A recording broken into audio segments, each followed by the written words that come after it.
একটা ব্যক্তি সে বুঝতে পারে সে পাপ করলে ভালো থাকতে পারে না, সে চায় সে আর পাপ করবে না, সে চায় আল্লাহর পথে যেতে, সে চায় 5 ওয়াক্ত নামাজ পড়তে, সে চায় ভালো মানুষের মতো থাকতে, সে একটু শান্তি চায়, সে তার অগোছালো জীবন থেকে বের হতে চায়, সে যে পাপ করে সবকিছু বাদ দিতে চায়।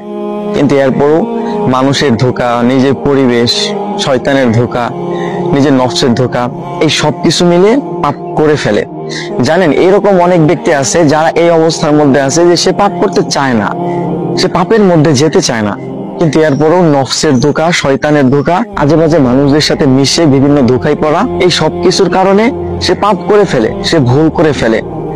কিন্তু একটা মানুষ সে যখন ভুল করবে, আবার তওবা করবে, আবার ভুল করবে, আবার তওবা করবে, এই মানুষটা যদি এইভাবে চালায় যাইতে থাকে এবং একটা সময় গিয়ে হয়তো আল্লাহ তাআলা চাইলে সে একদম পাপ থেকে মুক্ত হয়ে যাবে, সে একদম ভালো হয়ে যাবে।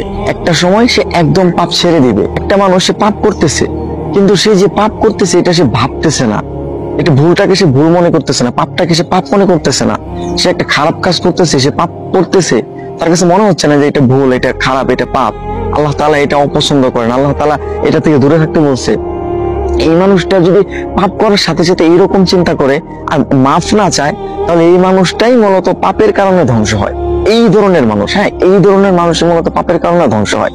কিন্তু যেই মানুষগুলা পাপ করে আবার আল্লাহ তাআলার কাছে মাফ চায়, সে পাপের জন্য তওবা করে, সে আল্লাহ তাআলার দিকে ফিরে যেতে চায়, এই ধরনের মানুষ ইনশাআল্লাহ একটা সময় গিয়ে সে ধীরে ধীরে ধীরে ধীরে যখন পাপ করে আবার আল্লাহ তাআলার কাছে মাফ চায়, তখন এই যে তার এইভাবে চলতে থাকে, তখন না সে একটা সময় গিয়ে বুঝতে পারে যে আসলে পাপ করার যে খারাপ প্রতিক্রিয়াগুলো আছে সেইগুলা কি। প্রত্যেকটা পাপ আর প্রত্যেকটা খারাপ কাজের বাজে একটা প্রভাব আপনার জীবনের উপর পড়বেই পড়বে। সুতরাং আপনি পাপ করতেছেন, আপনি ভুল করতেছেন, আপনি ভালো হতে চাচ্ছেন, এইটা একটা ভালো অভ্যাস যে